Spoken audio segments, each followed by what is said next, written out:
இன்னைக்கு நம்ம ஒரு சூப்பரான இன்ஃபர்மேஷன் பற்றி தான் பார்க்க போகிறோம். அதாவது போக்குவரத்து துறை சார்பில் ஒரு சூப்பரான அறிவிப்பு வந்து வெளியிட்டிருக்காங்க. இப்போ இதை பற்றின மொத்த இன்ஃபர்மேஷன் தான் இந்த வீடியோ வந்து பார்க்க போகிறோம். இந்த வீடியோ ஸ்கிப் பண்ணாமல் ஃபுல்லாக பாருங்கள். அது மட்டும் அல்ல, இந்த வீடியோ நிறைய பேருக்கு ஷேர் பண்ணுங்கள். ஓகே, அதாவது டிரைவிங் லைசன்ஸ் இருக்குது பாருங்கள், இதுக்கப்புறம் அதை விரைவு அஞ்சல் மூலமாக தான் அனுப்பப்படும் அப்படின்ற மாதிரி போக்குவரத்து துறை இன்றைக்கி வந்து தெரிவிச்சிருக்காங்க. வட்டார போக்குவரத்து அலுவலகங்களில் வாகன பதிவு சான்று, ஓட்டுநர் உரிமம் போன்றவை இனி நேரில் வழங்கப்படாது. விரைவு அஞ்சல் மூலமாக அனுப்பும் பணியை தொடங்கி வைத்தார் அமைச்சர் உதயநிதி ஸ்டாலின் சொல்லியிருக்காங்க. இன்றைக்கி இதுக்கப்புறம் உங்களுக்கான டிரைவிங் லைசன்ஸ் எல்லாமே விரைவு அஞ்சல் மூலமாக தான் அனுப்பப்படுன்றதை சொல்லியிருக்காங்க. அதை இன்றைக்கி தொடங்கி வச்சிருக்காரு. அது மட்டும் இல்லாமல் இன்னும் இன்ஸ்ட்ரக்ஷன்ஸ் கொடுத்துருக்காங்க பாருங்கள். பிப்ரவரி 28 முதல் ஓட்டுநர் உரிமங்கள், பதிவு சான்றுகள் விரைவு அஞ்சலில் மட்டுமே அனுப்பப்படும்.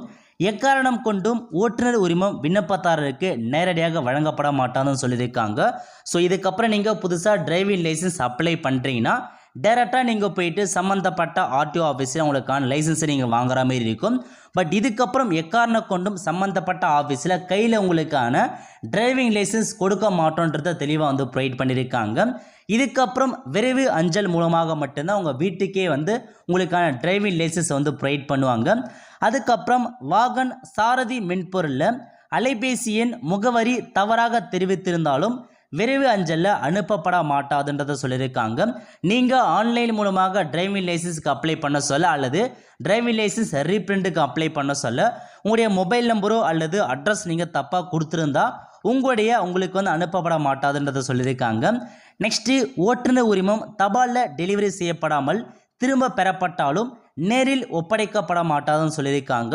ஒருவேளை உங்கள் டிரைவிங் லைசன்ஸை உங்கள் அட்ரஸுக்கு அனுப்பிட்டாங்க, பட் உங்களால் வாங்க முடியாத போகுதுன்னா அதை ரிட்டன் அங்கேயே போய்டும் ஆர்டிஓ ஆஃபீஸுக்கு.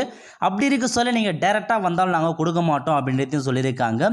நெக்ஸ்ட்டு, விண்ணப்பத்தாரிடமிருந்து உரிய ஸ்டாம்ப் ஒட்டப்பட்ட சுய முகவரியிட்ட தபால் பெறப்பட்டு அதில் அனுப்பப்படுன்றதை சொல்லியிருக்காங்க. ஒருவேளை ஓட்டுநர் பயிற்சி பள்ளி முகவரி குறிப்பிட்டப்பட்டிருந்தால் ஓட்டுநர் உரிமம் தற்காலிகமாக முடக்கப்படும் சொல்லியிருக்காங்க. ஒருவேளை உங்கள் டிரைவிங் லைசன்ஸில் சம்மந்தப்பட்ட டிரைவிங் ஸ்கூல் அட்ரஸை மென்ஷன் பண்ணியிருக்காங்கன்னா உங்களுடைய டிரைவிங் லைசன்ஸ் டெம்பரரியாக முடக்கப்படுன்றதை சொல்லியிருக்காங்க. நீங்கள் டிரைவிங் ஸ்கூலில் அப்ளை பண்ணிங்கன்னா அட்ரஸை கரெக்டாக கொடுங்க.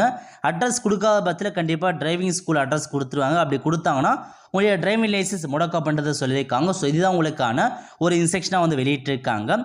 நீங்கள் டிரைவிங் லைசன்ஸ் புதுசாக அப்ளை பண்ணீங்க அல்லது தொலைஞ்சு போயிட்டு டூப்ளிகேட் அப்ளை பண்ணி ஏதாச்சும் கரெக்ஷன் பண்ணி அப்ளை பண்ணிட்டீங்கன்னா உங்களுக்கான டிரைவிங் லைசன்ஸை டேரெக்டாக பார்த்தா தபால் மூலமாக அனுப்ப போகிறதா சொல்லியிருக்காங்க. டிரைவிங் லைசன்ஸ் மட்டும் இல்லாமல் உங்களுக்கான வாகன பதிவு சான்று அது எல்லாமே உங்களுக்கு இதுக்கப்புறம் விரைவு தபால் மூலமாக தான் அனுப்ப வராங்க. கண்டிப்பாக ஒரு நல்ல அப்டேட்டையும் சொல்லலாம். நம்ம டேரெக்டாக போயிட்டு வாங்குற அவசியம் கிடையாது, நமக்கு தபால் மூலமாக அனுப்பிடுறாங்க.